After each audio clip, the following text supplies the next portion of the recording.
Hello friends, welcome back to my channel. हमारे आज की वीडियो में नेपाल, भारत और नेपाल का संबंध कैसा था पहले और आज कैसा है। भारत और नेपाल जो एक समय पे बहुत ही प्यारे दोस्त हुआ करते थे, आपस में उनका संबंध इतना मैत्रीपूर्ण हुआ करता था कि उनके बीच में आपस में रिश्तेदारी होती थी, शादियां होती थी। नेपाल और भारत के बीच में शादियां बहुत अच्छी होती थी। हम लोगों का संबंध रामायण और महाभारत के समय से बहुत अच्छा चला आ रहा था। फिर ऐसे क्या रीजन हो गए कि भारत और नेपाल के बीच में विवाद उत्पन्न शुरू हो गए। ऐसे क्या रीजन हो गए कि दोनों एक दूसरे के दुश्मन बनने लगे। ऐसे क्या रीजन थे जिसकी वजह से भारत और नेपाल के संबंध बिगड़ते बिगड़ते और बहुत ज्यादा बिगड़ते चले गए। इन सारी बातों पे आज की वीडियो में हम डिस्कस करेंगे। तो आइए स्टार्ट करते हैं। सबसे पहले भारत और नेपाल के संबंध के बारे में कि वो क्या थे, कैसे थे और आज कैसे है। भारत और नेपाल के संबंध में क्या बात। सबसे पहले देखिए, जब हम संबंध की बात करते हैं तो उसको 4 भागों में हम बांट देते हैं। पहला है आपका ऐतिहासिक और सांस्कृतिक संबंध। भारत और नेपाल के बीच में ऐतिहासिक और सांस्कृतिक संबंध कैसा था, वो कैसे काम करते थे और क्या क्या था। भारत और नेपाल प्राचीन समय से, बहुत पुराने समय से उनके बीच जो संबंध था वो बहुत अच्छा जुड़ाव वाला था, प्यार वाला था। वो रिलेशन जो आप समझते हैं, रामायण के समय पे ही जो शादियां हो रही थी, राम जी भारत के थे और सीता माता जनकपुर के वहाँ पे की थी। तो ये रामायण और महाभारत के समय से जो हमारा संबंध था वो बहुत ही मित्रतापूर्ण वाला था। फिर उसके बाद धीरे धीरे दोनों देशों में जो धार्मिक और सांस्कृतिक जुड़ाव जुड़े हुए थे।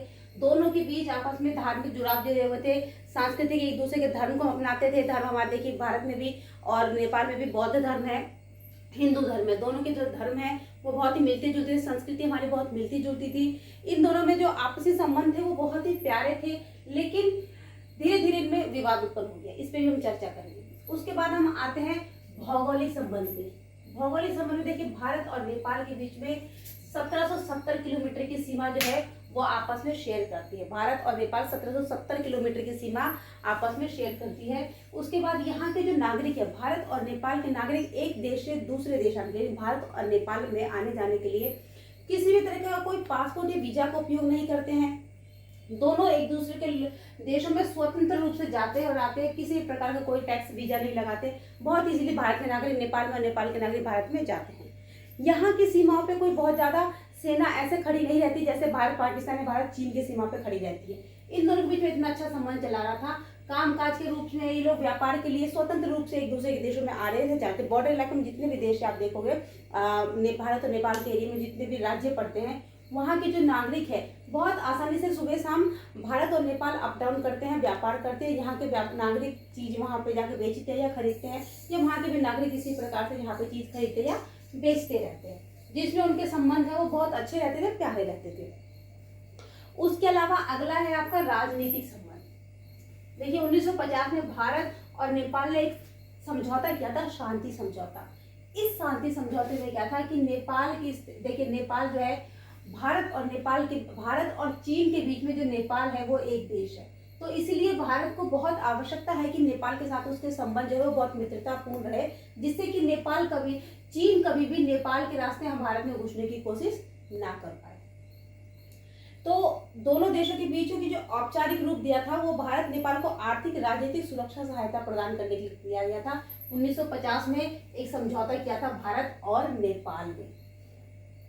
उसके अलावा है आर्थिक संबंध, जो सबसे ज्यादा महत्वपूर्ण है। आर्थिक संबंध, सबसे बड़ा व्यापारिक साझेदार। देखो भारत जो है वो नेपाल का सबसे बड़ा व्यापारिक साझेदार है और नेपाल के साथ बहुत अच्छे से वो काम करता है। भारत नेपाल की जल विद्युत परियोजनाएं, सड़क और आधारभूत ढांचे, इन सभी में भारत और नेपाल में होने वाले जितने भी काम है उसमें भारत क्या करता है, उन परियोजनाओं में अपना योगदान देता है, उसमें इन्वेस्ट करता है, जिससे कि नेपाल में भारत को दोस्ती का रिलेशन जो है वो बढ़ता रहे, अच्छे से रहे।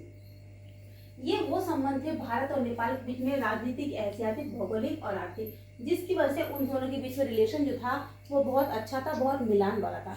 लेकिन धीरे धीरे ऐसा क्या समय आया कि उन दोनों देशों के बीच में, भारत और नेपाल के बीच में विवाद जो है वो बढ़ता चला गया। अब हम बात करते हैं विवाद की कि क्या रीजन थे कि भारत और नेपाल के बीच में विवाद उत्पन्न होने लगा, जबकि ये दोनों देखिए यहाँ से लेके यहाँ तक बहुत अच्छे से मित्रतापूर्ण संबंध में थे, रिलेशन में थे, बहुत मित्रतापूर्ण काम करते थे। देखिए विवादों में सबसे पहला जो विवाद है वो सबसे इंपॉर्टेंट विवाद में देखेंगे सीमा विवाद। काला पानी, लिपू लेक और लिम्पू धारा, ये 2 ऐसी जगह जो भारत और नेपाल के बीच में सीमा को लेके इसके जगह पे सीमा को लेके जो है वो विवाद होता रहता है। ठीक है, यहाँ पे मेची नदी है, उसके बाद देखिए काली नदी, महाकाली नदी जो है, और गंडक ये नारायणी नदी है। ये सुगौली की संधि के समय पे, अंग्रेजों के समय पे किया गया था कि इन नदियों के जो उद्गम स्थल है वहां से उन लोगों का भारत और नेपाल की सीमा का बंटवारा किया गया था। लेकिन समय के साथ नदियों ने क्या किया, अपनी जलधारा में परिवर्तन कर लिया, और जब इन्होंने अपनी जलधारा में परिवर्तन कर लिया तो इस बात पे विवाद उत्पन्न हो गया कि जब नदी बदल गई, नदी की जलधारा का सीमा बदल गया, तो आप भी अपनी सीमा को विस्तार करें या पीछे करें। इसी बात का विवाद इस समय चला रहा है, सीमा विवाद को लेकर। ये दोनों जो नदियां थी, ये पहले क्या करती थी, कहीं और से बहती थी, लिम्पू धारा के पास से बहती थी। बाद में धीरे धीरे नदियों ने अपनी जो जलधारा है, वो जो अपनी सीमा है वो बदल ली। उसके अलावा अगली है, देखिए दूसरे नंबर पे संधि और समझौता विवाद। 1950 में भारत और नेपाल ने एक शांति समझौता किया था। जैसा कि आपने देखा, दोनों देशों ने मिलकर शांति समझौता किया था। बहुत अच्छे से समझौता चला था, मित्रतापूर्ण समझौता था।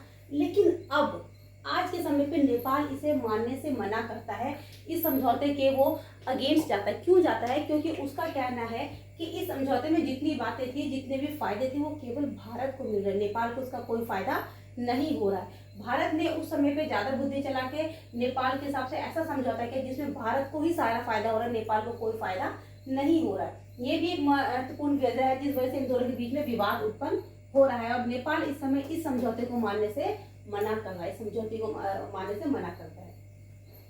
अगला है आपका पानी और जल विद्युत विवाद।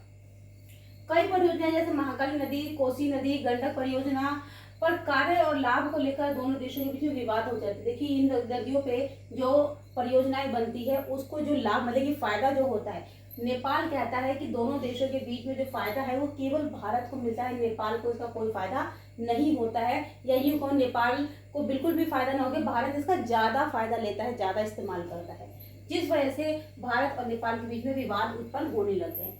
ये वो कारण है जिनकी वजह से उनके बीच में विवाद उत्पन्न हो चुके हैं। ये था भारत और नेपाल के बीच में संबंध, दोनों देशों के बीच में कैसे संबंध थे पहले और आज के समय पे। आगे हम भारत और नेपाल के संबंध को आगे और विस्तार में जानने की कोशिश करेंगे अगली वीडियो में। तब तक पढ़ते रहिए।